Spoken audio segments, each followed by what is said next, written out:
The West African Network, in its regional security meeting that took place in Tamale in the northern regional capital, said the current spate of security lapses in Nigeria, especially following those incursions by Boko Haram, the Islamic sect, especially in northern Nigeria, could be or should be a cause of concern for other neighboring countries in West Africa.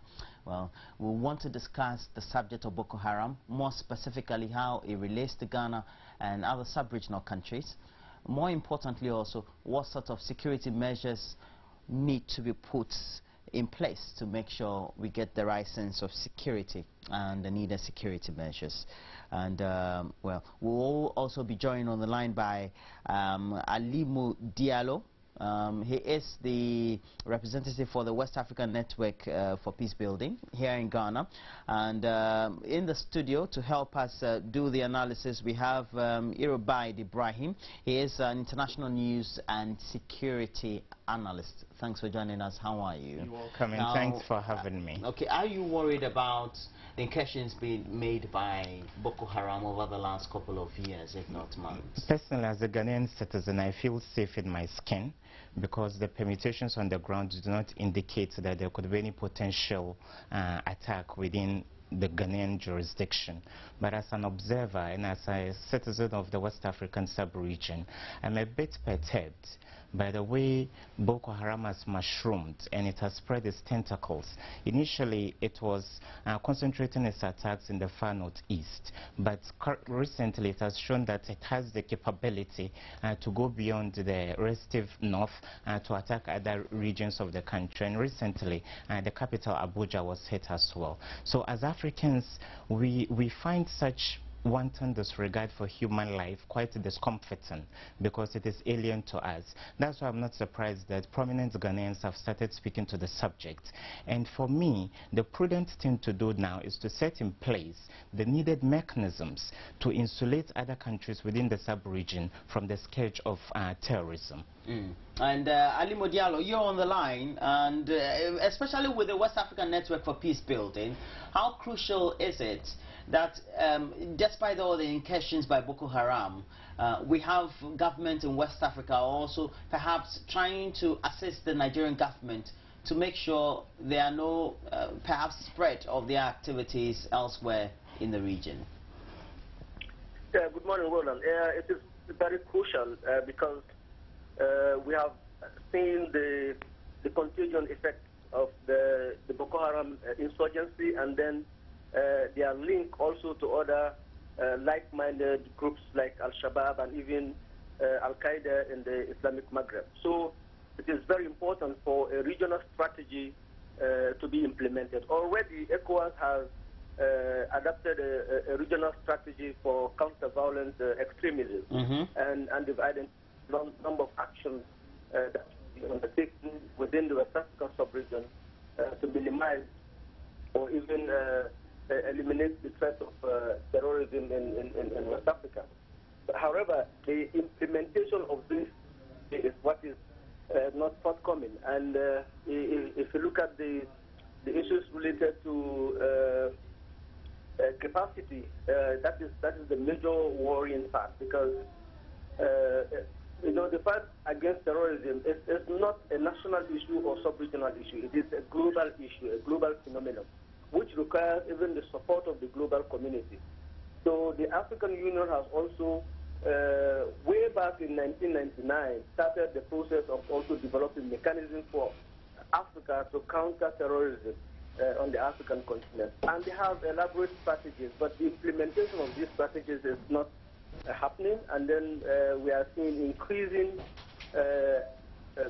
activities of Boko Haram and even Akim in the Sahel region. So it is worrying sign. It requires deliberate effort and then the implementation of the sub-regional strategies to counter violent extremism in West Africa. In your own analysis, do you think that perhaps the initial objectives of Boko Haram as a sect still hold, and are they operating within that same, perhaps if not very parochial interest, so to speak? think they want to establish a Sharia state in northern Nigeria and also sabotage Western education. That was their initial call, and I think they're still,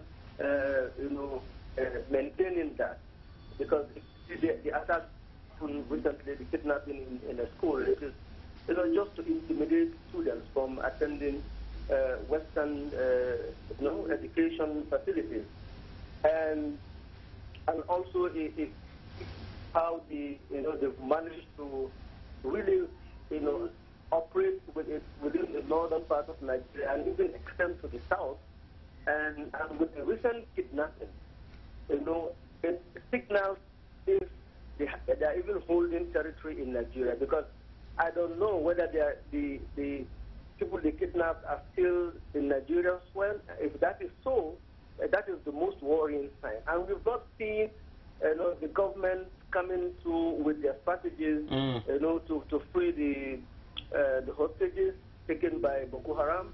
We have not seen them communicating regularly, issuing,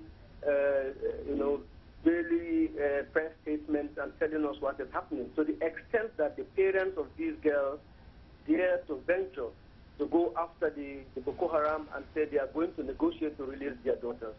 So, it is a very worrying sign, because if they are holding them in Nigerian territory, it shows that, the intervention from the security forces, is really weaker. Okay, now Ibrahim, you in the studio, for you, if you hear intermittently all these attacks that are mounted by Boko Haram, does it make it just a Nigerian issue, just because mainly they have emanated from the northern part of Nigeria and are threatening just the peace and security of that country?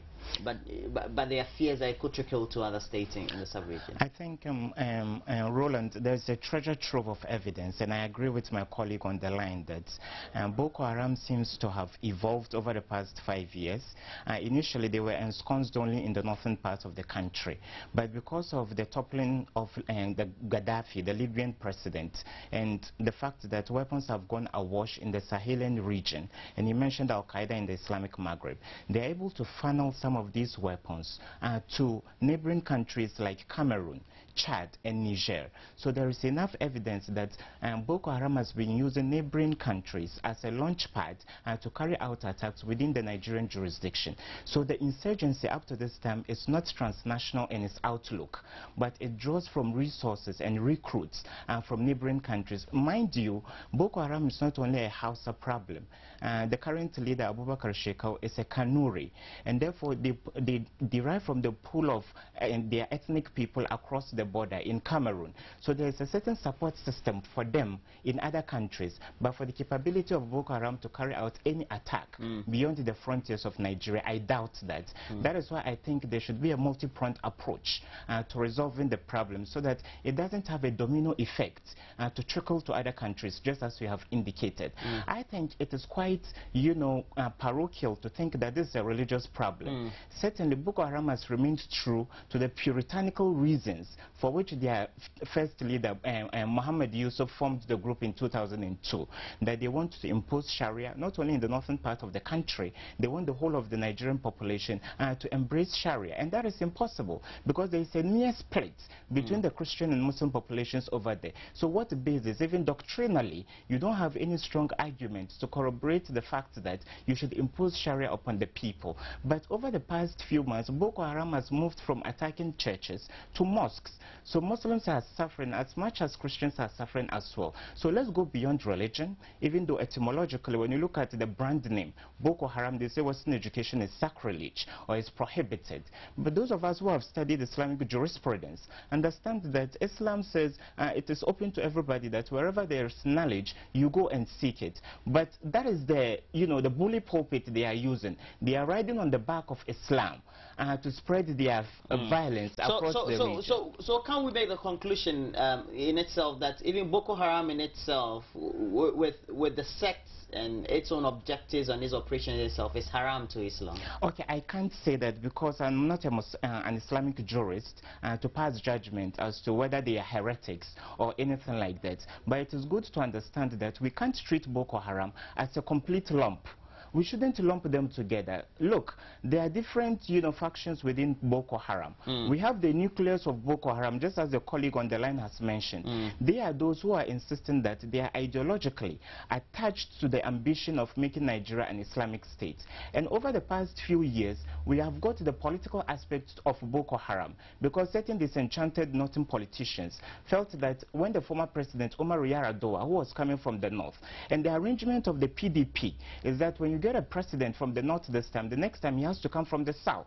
So that president who died prematurely before the end of his tenure was from the north. You think all these sentiments are festering some of these perhaps differences, so to speak? Exactly. Okay, now Dr. Alimo, okay, sorry you're not a doctor, but especially with WANEP, I know you have the expertise for it. Now, especially when we have some known, international relations experts, Jacob Zen, for example, who has said that because of Boko Haram's relation with Ansaru, the Islamic movement, so to speak, and also because of their ability to access weaponry, that perhaps also has filtered beyond the borders of Libya and the other conflict zones in northern Africa and the Sahelian region, using military tactics, and that has also been corroborated by speeches by even Ghana's former president, Jerry John Rawlings, by the Goodluck Jonathan government, wouldn't solve the problem at all.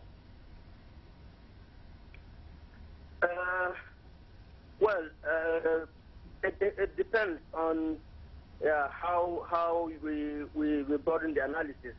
But clearly, looking at the evidence of their operations, now they are not only recruiting Nigerians, but they are also recruiting people from the sub-region. Just recently, there was a report that they were recruiting youth from Niger to go and fight in Nigeria. And these youths themselves were interviewed, and they said, yes, they get motivated because of the lack of economic opportunities in their country. So the governance challenges in the sub-region is a magnet for the recruitment of youths to join Boko Haram and, for that matter, other violent extremist groups. And if you look at the scope of the operations, you mentioned the Ansar-ud-Din, and there's also the movement for jihad in West Africa. And then we have Akim, and there's even a discussion about the link of Boko Haram's activity and Somalia. So clearly this transcends a national boundary. It is much more broader than an issue only confined to Nigeria, because the operations along the Sahel, which is one of the areas that is referred to as ungoverned territories.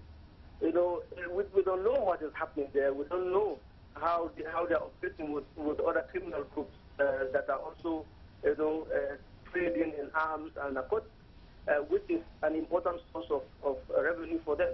So clearly this is something that requires intervention not only from Nigeria. But having said that, it is the responsibility of the Nigerian government to appeal for support from the international community, because intervention in a country can only happen when there is a call from the government or a UN-backed resolution.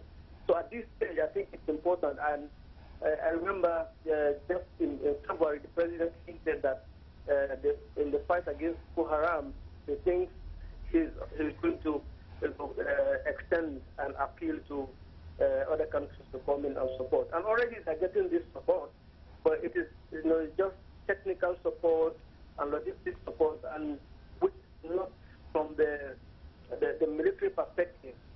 So I think looking at the realities on the ground, the issue of Boko Haram is much more broader than just confining to the Nigerian territory. The potential spillover into other countries, especially now that they are recruiting young men from different countries to fight with them, the possibility of them going beyond the shore, if they are allowed to flourish, is there. Ibrahim was making an analysis about how, perhaps even its initial religious objectives, now perhaps they have also overgrown and even extended it to even more realistic objectives just to meet their own realities on the ground. How excessive is religion playing a part in whatever incursions they're making in Nigeria, as far as the very destabilization they're causing to peace and security in that country? Yeah, religion, when you use religion, people are very easy to toe the line, because you convince them that what you are doing is the ideal cause, and in a sub-region where the literacy rate is very low, so people can easily be brainwashed and then be given different interpretations of religious doctrines for their cause. And because people do not have high education to be critical and analytical, and sometimes it becomes very easy for them to buy into these negative interpretations. And broadly speaking, religion is also political, because sometimes, like what they're asking for a Sharia law, is not only to implement the Islamic jurisprudence, but it has a governance aspect of it. So it is closely linked to aspects of politics as well. So now, where do we need to take the fight? Well, not as a sub-region, but perhaps marshalling international security strategies to make sure that we are able to counter whatever incursions or effects they're having. Roland, I think the potential of a foreign intervention is a double-edged sword. Meaning what? It means that it can achieve the needed results by ensuring peace. It could also backfire at the same time. In Francophone countries, French intervention has proven to be quite positive. For example, Ansar-ud-Din, those who are fighting in Mali and other parts of the desert areas of the country, they have been curtailed to a large extent because of the French intervention that took place last January. But in the case of Iraq, the American intervention really did not help matters. That was why when Osama bin Laden was asked about the insurgency in Iraq, he said if the jihad in Afghanistan was a school, then the insurgency in Iraq was a university, because that created the avenue for more people to be recruited, more people to have technical know-how, more people to have the needed acumen to carry out such attacks. Therefore, I am quite reticent and reserved about calling for an all-out intervention, because there is a philosophy in Islam, we call it Salibiyya. Anytime a foreign force comes into the country to impose anything other than the basic and pristine tenets of your religion, certainly religion, as he has said, can be used as the opium of the masses, and more youth would rally around Boko Haram. Therefore, we should be very careful as we call for international intervention. I insisted that we can militarily beat Boko Haram, but we shouldn't lump them together as one whole. There are some who want to find reason with the federal government of Nigeria. For those splinter groups, they are ready to sit around the negotiation table. We can cozy up to them and then integrate them further into the Nigerian society. But for the nucleus, those ideological parts of the insurgency that want to settle the score only through the barrel of the gun, certainly they have to be beaten. But Goodluck Jonathan and his military advisors have not shown the capability to map out a military strategy to fight Boko Haram. And therefore, if they need help, international intelligence agencies like the CIA, the British MI6 can come on board. But it should be in a subtle way, because having boots on the ground is going to galvanize the local population against any such intervention. And they use the youths, young, impressionable youths, people in their 20s and early 30s. They use these people as cannon fodder to stoke the kind of violence they are stoking over there. That is why I think we can't fight the idea of transnational jihad without including Muslims. These people are misinterpreting certain verses of the whole Quran. Therefore, to come with a counterbalance, you should get Muslims who are well versed in the same scripture they are exploiting, to explain to people that it is not in God's grand scheme of things that everybody should but follow the same especially religion. when now they've turned their attention and even attacking the Muslim communities themselves, that become an issue that remains very dicey. Certainly, that's why I said they've gone beyond religious boundaries. Mr. Diallo, I remember when this very initial incursions of Boko Haram started and was being reported in international media, Ghana's own international relations expert, Dr. Vladimir Chidanso of Lesiad Legon, well, made the contribution far and wide that especially when we have poverty, always a phenomenon in many northern states in Nigeria, it becomes difficult for the government in itself to legitimately come out and say that, well, these groups, as they are erupting in that part of the country, do not have some certain level of legitimacy, even though they may be having their objectives rallying around religious tenets, so to speak? I think I agree with that analysis because, yeah, when any part of the country is fully integrated into the developmental agenda of the nation, then it gives room for grievances to grow, and then any call, to sabotage the government will be very appealing to the people who are affected in that region. So I think that's an excellent analysis, and I also agree with the analysis of your guest in the studio regarding the foreign intervention, because yeah, my take was not to say we need to have like boots on the ground, but it's just to provide intelligence support, which you refer to, and I think that is needed because in dealing with issues of terrorism, you need to really have sophisticated mechanisms of intelligence gathering and also incorporate early warning systems, which is working with the communities to identify the risks,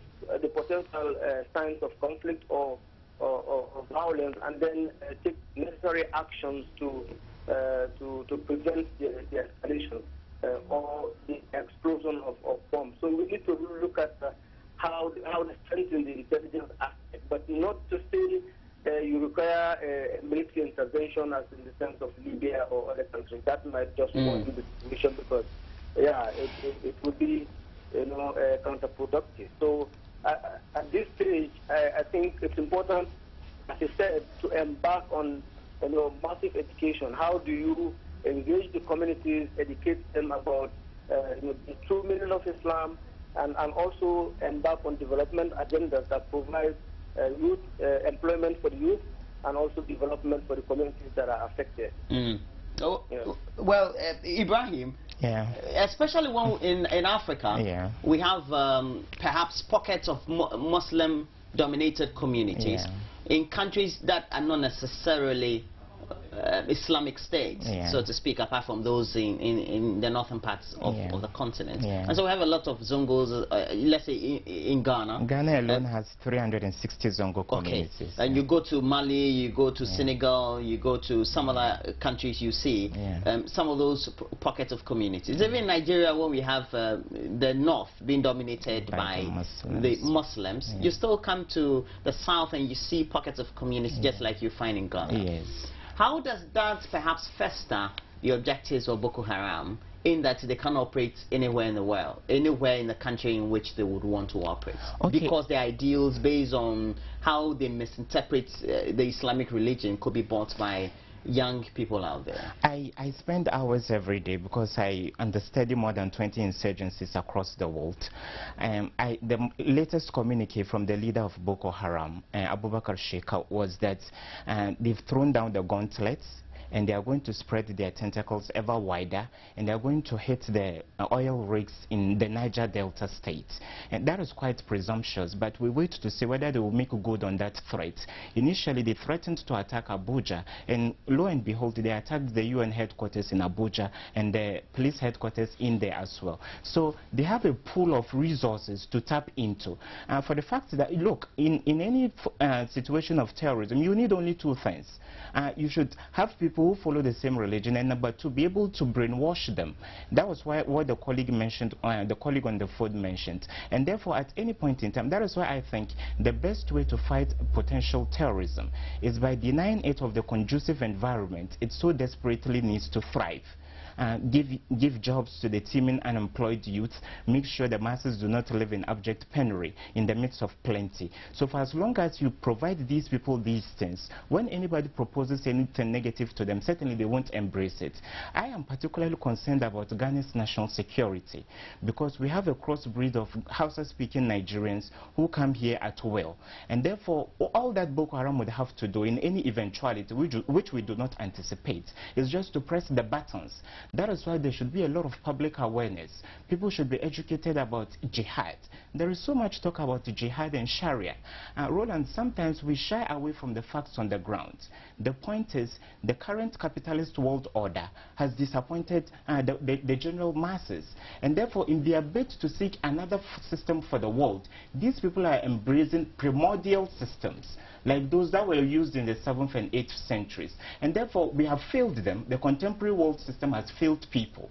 And therefore, if people come and propose to you that there is a better system that will put food on your table and make sure you are better off, but you have to do it through the use of a gun, and they are ready to provide those guns, certainly people are going to embrace that. So the right way to tackle Boko Haram now is to make sure we cut off their supply of weapons.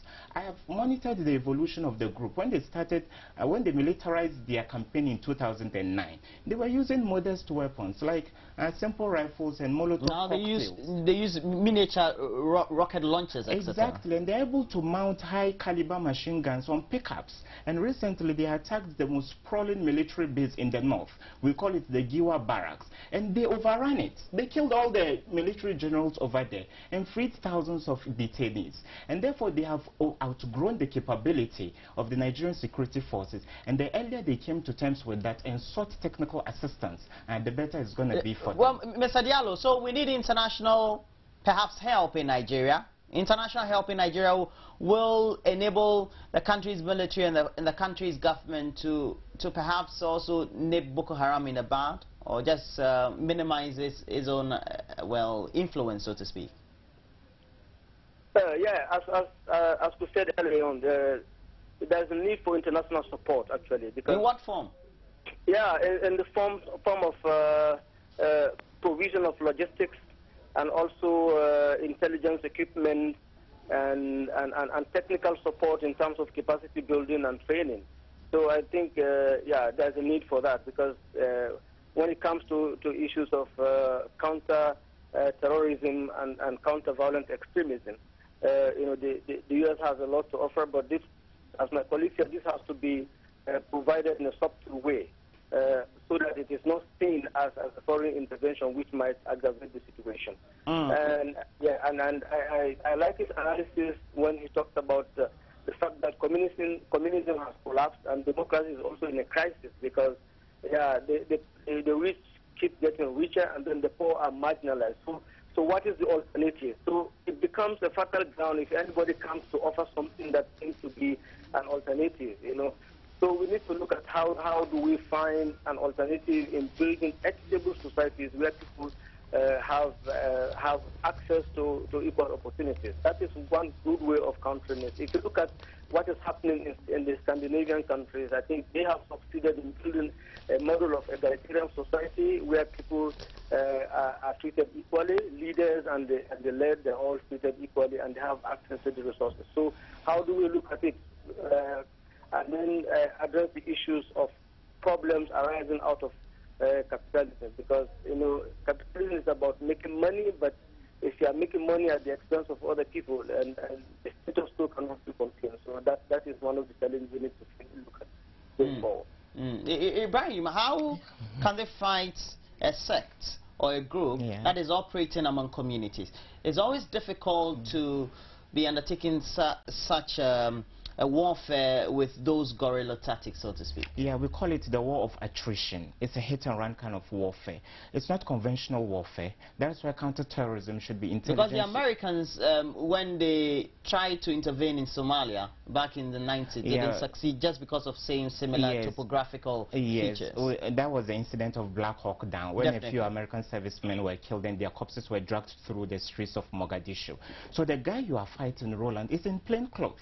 It's not like conventional warfare where it's in a military fatigue, where you meet and exchange artillery. How does it make it more difficult then? It is more difficult because the person is able to launch the attack and melt into the neighboring environment. That is why I think, you see, in Nigeria, for example, if an attack took place around the precincts of multimedia, they would come in head-on and kill every male of fighting age, knowing so well that every young man you kill is a son to somebody, a nephew to another person, and perhaps a father to someone else. And therefore, when you take away one Boko Haram operative from the battleground, and they are able to replenish it because you are not adopting the right mechanisms to fight them. And therefore, they should apply a lot of tact in dealing with Boko Haram. Strike only when it is necessary. Strike only when you believe so well that the people you are targeting are the perpetrators of any attacks against you. But when you continue killing innocent people, and it has come to light that many of the communiques coming from the quarters of the Nigerian military are not true.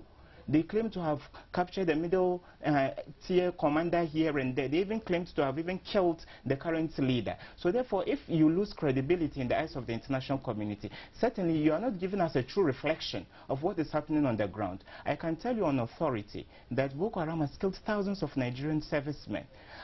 Admit that there is a problem. Admit that these people have outmaneuvered you. And therefore, if the international community, whether a regional bloc or the wider international community, can come to your assistance, then so be it. Diallo, particularly when you look at the experiences of the U.S., now it's even making efforts to make sure it withdraws its troops from Afghanistan, or perhaps not necessarily entirely. It has Iraq there. It has to deal with it as well.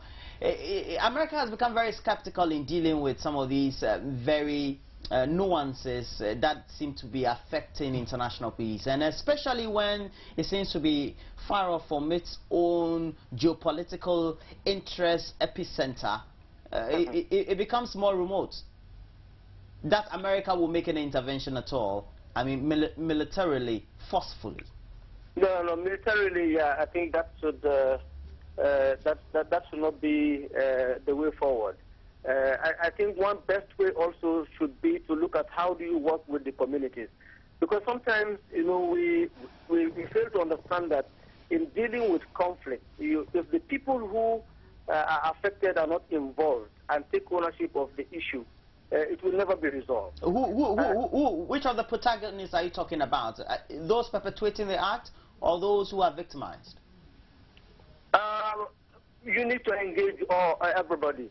Those who are victimized, and if you are also able to engage those who are perpetuating the act in dialogue and understanding the reason why they are doing this, and if they agree to come to the dialogue table, there's always a solution. There's always a solution. But once there is zero tolerance for dialogue, sometimes it becomes difficult. If you look at the example of Somalia, you know, all the foreign interventions, most of them fail. But when you understand the local peace agreement that we are signed between the Somalis themselves, about thousands of them worked and they held.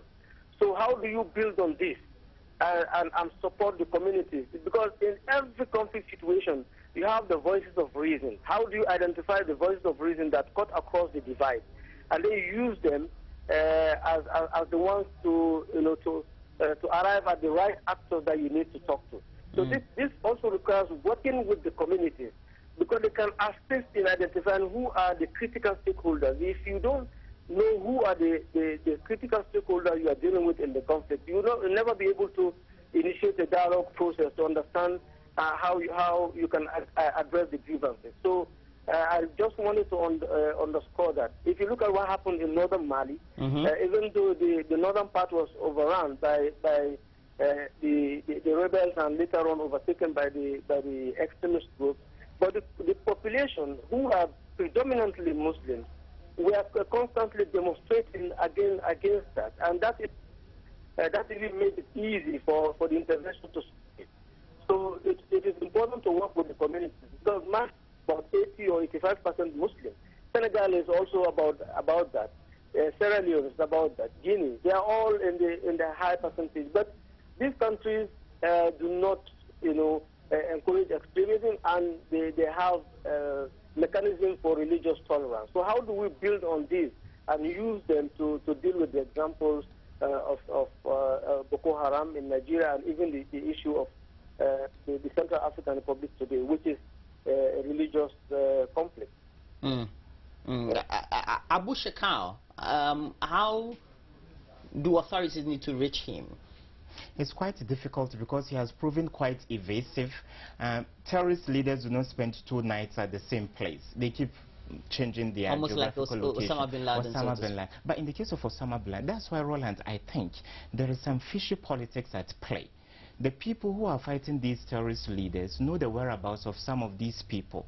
And it is in the interest of some people that terrorism will fester in their jurisdiction so that they will get American dollars to spend.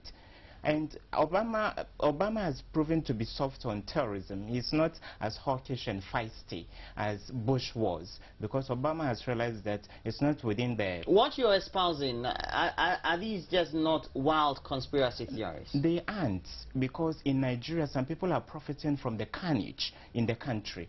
For as long as... Sometimes there are 1 or 2 attacks somewhere, and people want to open up the Pandora's box and tell the international community that Al-Qaeda is within my backyard, so come fight it. Knowing so well that if the way America is so apprehensive about Al-Qaeda, certainly America is going to get involved. And anytime America gets involved in any part of the country and the world, then certainly you are assured of material help as well as financial assistance. So it is in the interest of some that terrorism should fester so that they continue to benefit. And I believe so well that we'll have a different discussion after 2015.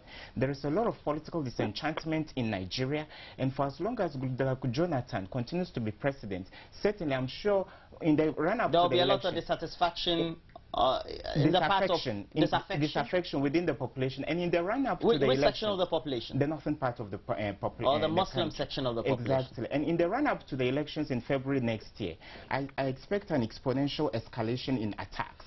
Boko Haram will pull off some spectacular attacks, but I believe we'll have a different discussion after the elections, because the political elements will be taken off the battlefield so that we can tackle the ideological elements head on. Mr. Diallo, this is interesting analysis. Now, how crucial is the election and the discussions around the elections, and also who gets to have power?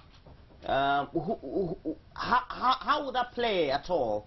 Especially when we're having all these concerns being raised about the Northern president not finishing his term and should have had a continuation by another Northern person, etc. Yeah, I think the elections they also present stage in the history of Nigeria, because we are seeing a lot of criticism within the PDP, which is the ruling party. And the 2015 election has the potential to actually, mobilize the people if the majority of Nigerians feel satisfied about the outcome of the election result. But the risk is that if they feel their voices, their ballots were not respected, and there's a feeling of rigging and dissatisfaction, it can worsen the situation in Nigeria. So the 2016 elections is really crucial, and how this is managed it is important. And you just talked about the North-South agreement that they had, and that is also coming into play, because the death of late President Yaradua was seen as truncating the opportunity for the northern part of Nigeria to hold under that agreement. So they also feel this is an opportunity for them to get power and continue in the light of the agreement. So there are a lot of stakes within the ruling party. There are a lot of tension, and also across the political divide. There's a lot of tension as well. Yeah, Roland, for example, when you look at Borno State, Borno is one of the 3 restive states in the north. We have Yobe and Adamawa as well. The current governor of Borno is Kashim Shettima, and this guy seems to be striking a discordant tune from what Goodluck Jonathan has been saying. And this guy is the one who is in charge of that part of the country, and therefore, and he's a northerner, he's a Muslim, and perhaps he's from the APC, All Progressives Congress, and therefore, this is pure politics. Boko Haram started with the pristine idea of imposing Sharia in Nigeria, but that has been hijacked. And that's why I think so well that the elections in 2015 will be pivotal for the trajectory of peace in the country. How far is it true? Because I listened to a certain analysis on an international media. Okay, and the analysis was that, well, some politicians were invariably, indirectly funding Boko Haram. I think is it far-fetched? It's far-fetched because they don't have the financial wherewithal to do that. Weapons are very expensive, Roland. You don't easily purchase an AK off the black market. You pay loads of dollars. That is why I think what is happening is inextricably linked to other insurgencies in the Muslim world. These people are getting financial assistance from the Gulf. And therefore, I think let's tackle the problem in a domestic way, but we should give it a global outlook. And there's even evidence that people are taking dollars in sacks and bringing them to Nigeria to support these people. They are using black Nigerians as proxies to support, because certainly if an Arab left the Gulf and came, he would be made out easily because he wouldn't be able to blend in. And therefore, there's some form of external assistance. And my colleague on the phone mentioned that Akim and the fight in Libya did not really help matters, because Al-Qaeda in the Islamic Maghreb has become ever more emboldened, and therefore they've been able to and they are spreading their wings. They are spreading their wings, and they are giving the so much desperately needed technical assistance to Boko Haram. So I don't see an end in sight to the Boko Haram menace anytime soon. So the prudent thing to do is to insulate other West African countries, so that the ripple effects do not go into other countries in the sub-region. Well, Mr. Diallo, we have to end the conversation, but you sit in Ghana, you hold a conversation somewhere in the northern regional capital, Tamale. You make all these comments you would want to make as part of your communique. How does it help matters? Who hears you? Oh, well, we have actually a national office in Nigeria. In each country we have national offices. And then we work with ECOWAS, and we have a formal partnership with ECOWAS. So, as the implementing partner of the ECOWAS conflict prevention program in West Africa. So all our analysis are directly submitted to the other one directors of ECOWAS, and we also have formal partnerships with the African Union as a member of the security cluster of the African Union. So we have formal channels to communicate analysis on a regular basis, and then our early warning system is also web-based. It is accessed online. Even if you visit the OneUp website today, you will get the policy brief we published on the Nigerian elections just about 2 weeks ago. And in Ghana, we shouldn't be worried at all. There's a publication on the front page of one of the tabloids, the new statement that says Mahama fears Arab Spring in Ghana and etc. Do you think politicians also take advantage of such situations? I don't think so. You know, if you look at the level of development in Ghana, people are more discerning and analytical, and everybody's interested about knowing what is happening. You are saying that those in northern Nigeria are not discerning? Is that what you're saying? Yes. What I'm saying is that, yeah, the risks are very low for Ghana, actually. And then if you look at also the cooperation between the religious groups in Ghana, it is a model. And even the establishment of the National Peace Council, which is a legitimate body backed by an act of parliament, you know, to intervene and deal with issues of conflict in Ghana. You appreciate that Ghana has made a deliberate effort to be proactive in dealing with issues of conflict and security. Okay, thank you very much, Alimu Diallo. You're the regional coordinator for the West African Network for Peace. Regional coordinator means West Africa? Yes, that's correct. Okay, thank you very much, Mr. Diallo. Thank you. Have a nice day. You too, my dear brother. So, your conclusions on the subject? What I would want to say is Boko Haram is a phenomenon that should be nipped in the bud. All the countries in the sub-region should They seem to be growing ever and ever. Quite unfortunately, because I believe that, as I said, the proof of the pudding is in the eating. When I looked at footage of the carnage and the mass killings and summary executions that took place in the clampdown against Boko Haram in 2009, I could envisage us coming to this destination. And therefore, all countries should understand that it's always better to judge than war. No matter how... Would they listen? They would have listened during the early stage of the insurgency, but they've overgrown the capabilities of the Nigerian security forces, Boko Haram is winning, and there is no way a winning team would want to make compromise. And therefore, I believe that every government within the sub-region should always leave an aperture or window of opportunity for dialogue in any circumstance, because there's a certain point of no return, which when you get to, you will never get back national security in your country. Well, thank you very much, and we've had Irbad Ibrahim. Yeah. Did I pronounce your name well? That's fine. Okay. Okay. Yeah.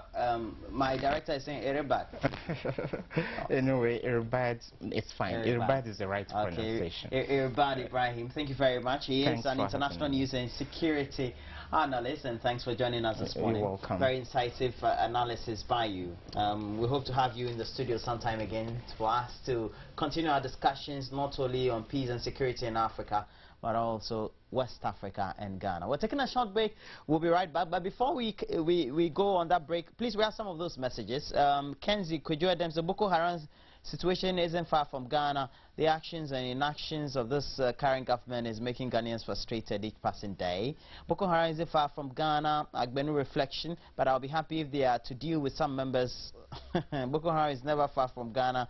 Aside the spillover effect, conditions are precipitating and the activities are prevalent in Ghana. Senyo Yao Asase. So those are the comments we have for now. We're taking a short break. We'll be right back. But please, again, get interactive as always. We have the page, Join Us on TV, on Facebook, and also the short code 1760.